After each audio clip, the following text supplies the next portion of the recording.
Welcome to From the Mind of Christine McConnell. Today's episode is really exciting because I have been upstairs renovating one of the rooms when I noticed something seems to be missing on the ceiling. In several of the other rooms, there are these beautiful kind of cornice medallions that encircle the light fixture, and there's nothing in here. So I'm not sure if there ever was one, but regardless of that, I decided to see if I could go about making one myself. To give a little history, this was the childhood bedroom of Carrie Lavinia Richardson, who was the oldest of the original family's 4 children. She was a teacher and artist who raised funds to create the first public library in this town. She even hand-painted the frieze in the room at some point, and it was likely in this very room where she passed away at the age of 88, surrounded by the birds that she had created in her youth. My goal with the renovation of this room is to enhance the ceiling and walls while also being mindful not to do anything that distracts or takes away from her art around the border. And so my very first step is going to be to go into the guest room that I renovated last year, and I'm going to get some measurements of the medallion that's in this room so I have something to kind of use as a guide. So essentially the very first thing I'm doing here is I'm creating a mold first, and then I'll be creating a track to slide this mold on.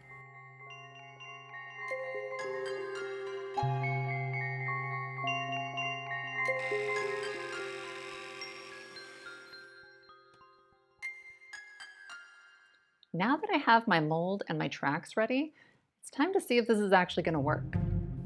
I'm mixing just a simple plaster of Paris that I picked up at Lowe's with some water until I get a consistency that's kind of like a pudding, and then I'm going to just start slathering it down on the track.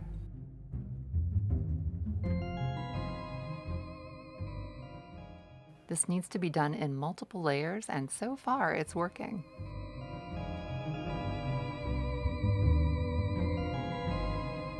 Because this design has kind of a lock and key method, it was a little bit of a struggle to get the mold all the way around over and over again, but ultimately the finished result looked exactly how I wanted it to. And so from there, I just needed to let it dry out for about 10 hours, at which point I could remove it and build another one.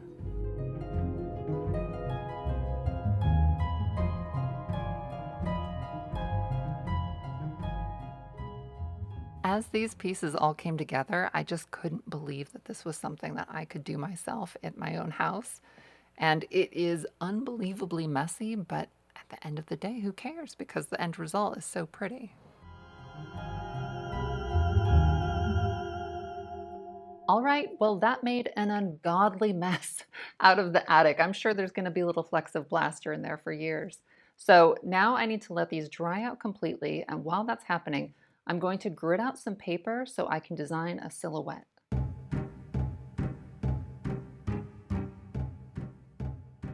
It turns out Professor Poof makes an amazing organic paperweight.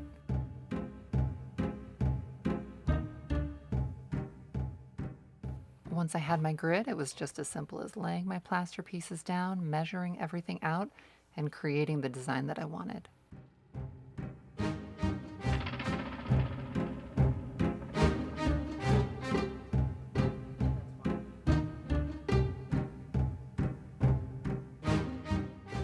A laser turned out to be an amazing tool to find the places I needed to cut.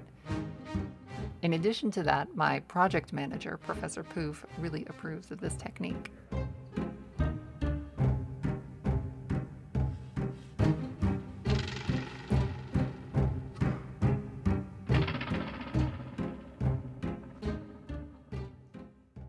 Next, I taped my template up onto the ceiling, and from here I am going to be opening up the ceiling to see what exactly is going on in here.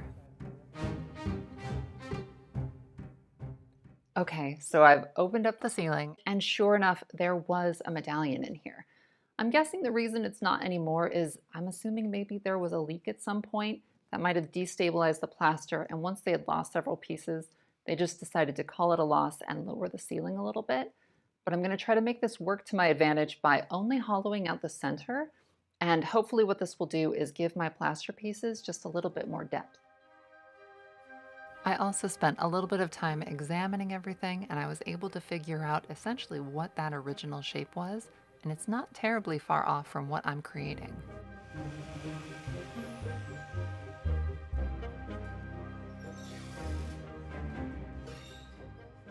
The way I affixed these was by mixing a little bit of a very liquidy plaster, using that as kind of a glue, and then pre-drilling several holes and then using very long screws to really just kind of lock it into place.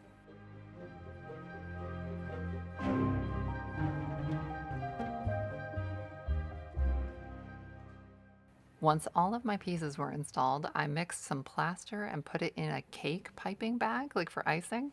And then I just filled in those spaces, and then I just used a tool to create a coving effect on the inside. And on the outside, I just filled in any gaps with that plaster.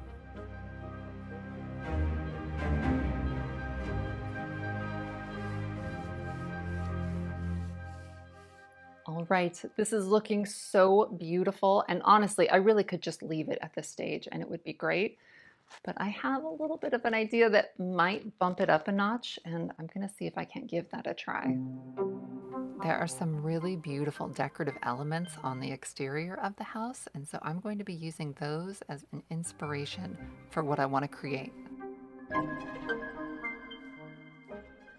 There were also some really amazing looking cross-like fleur-de-lis on the outside, and I'm going to recreate these as well.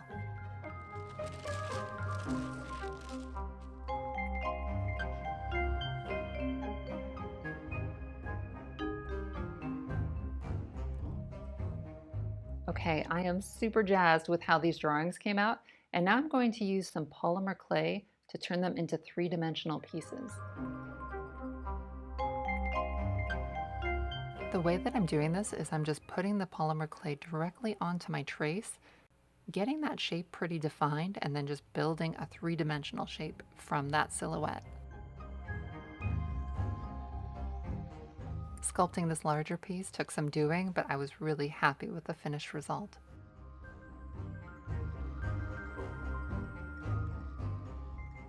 Once that was done, I had just a few more pieces to sculpt out, and then from there I'm going to actually be able to start making molds for all of these shapes.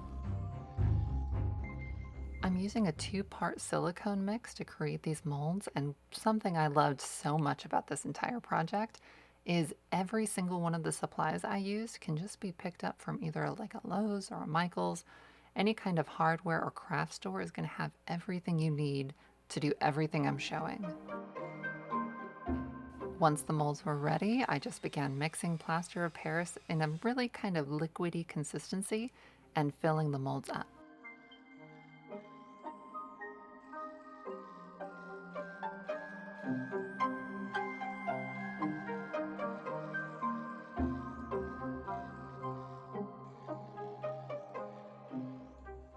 All of the key pieces are now made, and to figure out exactly where they're going to go, I'm going to map that out on paper first.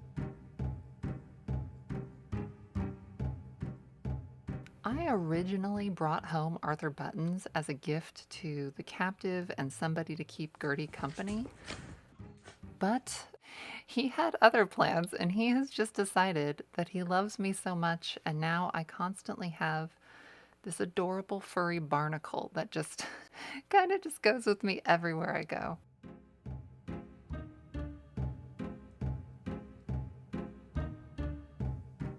Once I had created a template for all of my little accents, I cut them out, taped this to the ceiling, and marked around, so now I know where all of my little pieces are ultimately going to go.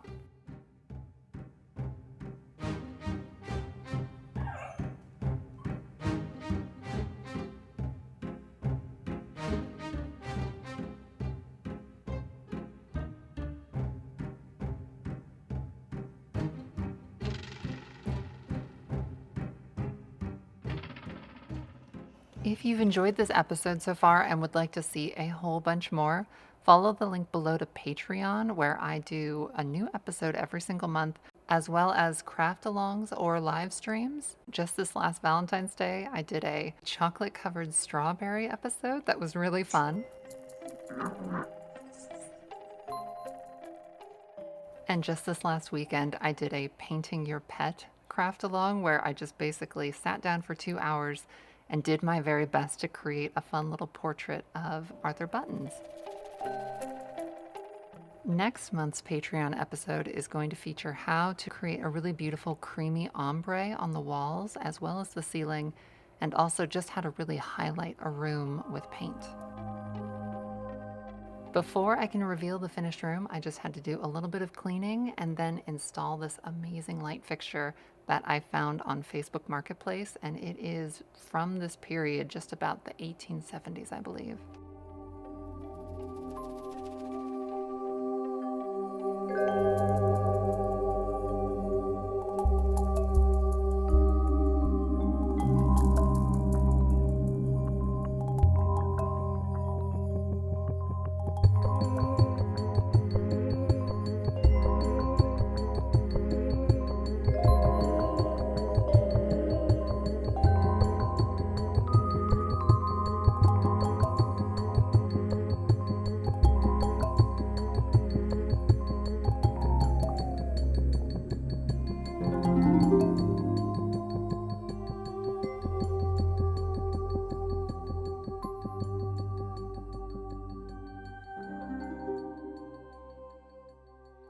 And it is all finished, and I am so happy with how this looks.